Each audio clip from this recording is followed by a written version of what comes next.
So last week, something called the Online Safety Act was implemented overnight across the UK, which requires websites or apps that contain or may contain adult content to require an age verification in order to get free access to it, which is not quite what you'd think. Because after having a bit of a look into the act and how it works, to actually verify your age, there is some pretty, honestly, really intrusive and worrying methods. Some recent examples of affected services that you may need to verify on include Spotify, GTA, X or Twitter, and Reddit, which are more of the notable of many that are being forced to make you provide one of many verification methods to prove your age, even your music streaming app, or a literal video game, asking for your information like a facial scan, your passport, your driver's license, or even your banking information. Now, if you were like me, you'd think that wasn't actually true, you know, some sort of phishing thing. As if you look at literally every government website or even your banking app, they emphasize not to just give out such important information, especially a government ID. But no, here they are doing it. And this isn't just for things like pornography and that sort of stuff. It has over-encroached a lot into different communities and forums that aren't even to do with that kind of thing. There's been a couple of LGBTQ forums, anti-smoking forums, and things that, in all honesty, have no harm to kids being censored.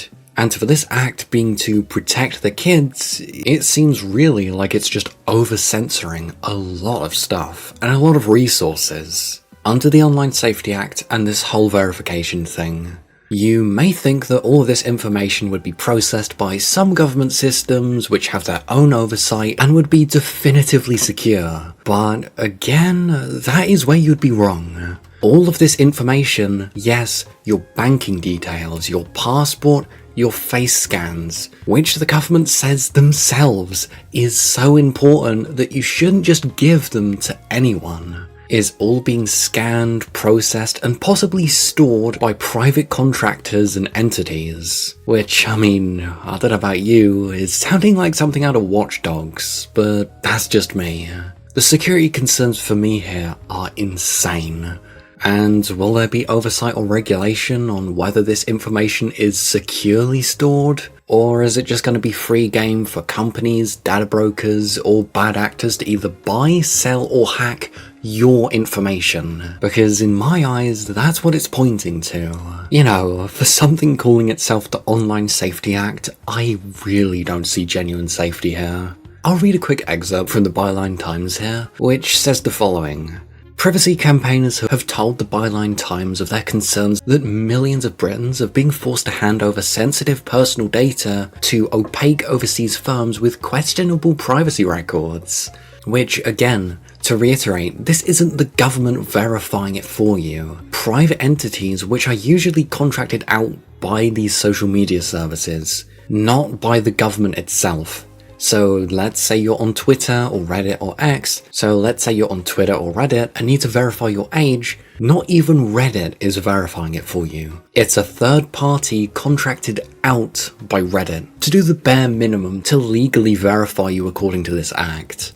Are they really going to pay for that information to stay secure and make sure that it would get deleted and things like that, and ensure that there's not any leaks? Well, in my eyes, the fact they've had to hire third-party contractors to do this indicates to me that they're not. And especially since how small the market share of the UK is in the global scale, especially on social media, all they're going to do is the bare minimum. And probably don't even care what happens with the info after it's been used. But I digress. From the 25th of July, social media companies operating in the UK have been compelled to block under 18s from content deemed unsuitable for children, a process known as age gating. The government claims that the measures will make children safer online, preventing them from accessing pornography, self-harm, and eating disorder-related content. However, social media companies and dating apps often outsource the age gating process to third-party providers. Like I've said, these firms collect biometric data, facial scans,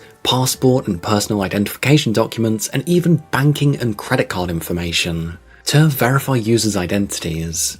Many of these providers are based outside of the UK and have questionable privacy policies, but users don't have a choice if they want full access to social media sites such as X, Reddit and Blue Sky, or to use dating apps like Grindr. That's right, with this act, you do not have a choice. If you're going to abide by the rules, you do not have a choice besides uploading your ID, your passport, and other biometric and personal information to these shady third-party companies. And by the looks of it, our government doesn't care how that information's used after you've been verified. Now, let's quickly look at a real-world example, because I'm not just spewing conspiracy theories here. If you've been looking at the news as of recent, there's an app called T, which is like a gossip-type app for essentially a dating version of Buyers Beware for women, in which they have to verify people onto the app by requiring a photo of themselves and a photo of their ID or passport. Guess what happened? That information was stored, again, by a private entity, and was, according to the literal hacker themselves, incredibly easy to access and extract the information of literally tens of thousands of people at once. And again, that's photos of yourself and photos of your identification. And the way the photos were stored had metadata and things like that, and it was so unsecure that they were able to quite literally make an entire map of a good amount of the user's locations. You're talking houses and where they live, with their names, addresses, photos and identification, which you should know is a full and tremendous breach of their identities and personal information, which in the wrong hands, like hackers, can lead to crimes being committed against them, like fraud or identity theft. So, if you're asking yourself whether you should trust these third parties with your most important information, and information that can be used for very shady stuff, I think the answer is a pretty hard no. And this is exactly the same way your data would be stored and managed for you simply wanting to have the access to apps that you might want to use to their fullest extent, as you were previously able to do literally 2 weeks ago. Now, okay, besides the blatant security issues, which is one of the primary concerns for me, let's actually talk about the reason for this act, the reason this is all happening. According to the government, it's child safety. Now, is this actually going to protect kids? Well, in the eyes of a lot of people, including myself, no. If kids wanted access to this adult content, it's not hard for them to take their mums, dads, or any adult's ID out of a wallet and take a photo of it, because that's how the age is verified. It's a photo of someone's ID. They can't differentiate if it's your ID or someone else's. It's just IDs. Is it actually effective? No, not in my eyes. Restricting the internet with unsecure ID verification only adds more security issues and windows of opportunities for bad actors. Contrary to what you would think with this act, includes online predators. This act doesn't prevent predators or groomers because at the end of the day, the only way to prevent that is education, support and good parenting. I'm not a parent myself, but I'm sure people could attest that the duty of care here should not be up to government boards restricting the entire internet and using the vague wording of the act to over-censor things that don't harm kids or are merely political. Which you think wouldn't come out of this, but it's already happened. With non-graphic, keep in mind, nothing being shown that's traumatic or graphic, gruesome, anything. Non-graphic footage from Gaza and Ukraine, which is simply informing people what's going on. While there can be ways to age-gate content without this, because at the end of the day, if you know anything about tech, there is ways to age-gate content without this massive act. Ideas that come to mind for me are things like possibly requiring a parent to be able to assign an age to a device or an account, which then blocks content, or things like filters on your internet. All things a parent can do, keep in mind, which doesn't require literally millions of other adults, and having to compromise their most important information, and risk things like fraud and identity theft in order to access social medias fully. Listen to music with swear words, even something that basic. Play video games or watch political content about what's going on in the world. Because, I don't know about you, I don't think you should have to upload your ID to a private company, and God knows what would happen to the information itself, in order to see an uncensored version of what's going on in the world. Let's be clear, this law isn't about protecting kids. I mean, it's certainly under the premise of that, but it's more about controlling content. Social media platforms, already under pressure from countless governments, not just the UK, to moderate what we see, are now compelled to filter, shadow ban, and remove anything deemed, quote, harmful by the government. Purposely vague, I'll mention, which forces companies to over-censor.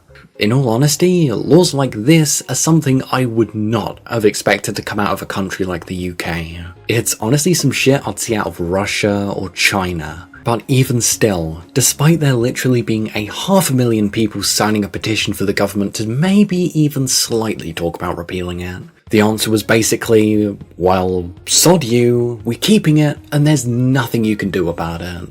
Which is really strange, since when this act was getting voted upon, the entire Labour government, which is in power now, actually voted against, not for it. Which, for me, really raises questions of the true purpose and their possible intentions to use this act. Why would a government be so staunchly against it when they're not in power, but when they are all for it? There's a lot of red flags with this act that don't add up. And on top of this, something that someone told me just before I started recording is I forgot to mention the UK lowered the age of voting to 16. With the government being overzealous in censoring things, including political content like stuff in Gaza and Ukraine, which can change people's political views, raises more questions for me. Age of voting is 16, while simultaneously they're not able to see everything going on, and even what their government's doing. I believe in freedom of information no matter what, and yes, in my eyes, I believe that this is some sort of attempt at censoring things. This isn't just about online safety, it's about purposely adding an unsecure hurdle for everyone to access the full extent of the internet. And despite a couple of companies like Apple, etc., that are trying to push back on this, a lot of them have no other choice but abiding by it, with the penalty for companies not abiding by it being up to 10% of global, not just UK, revenue, and even possible prison time for the executives of the company, which again leads them to being purposely overzealous or entirely shutting down service in the UK. Which again, come on, that's some shit I would see straight out of China.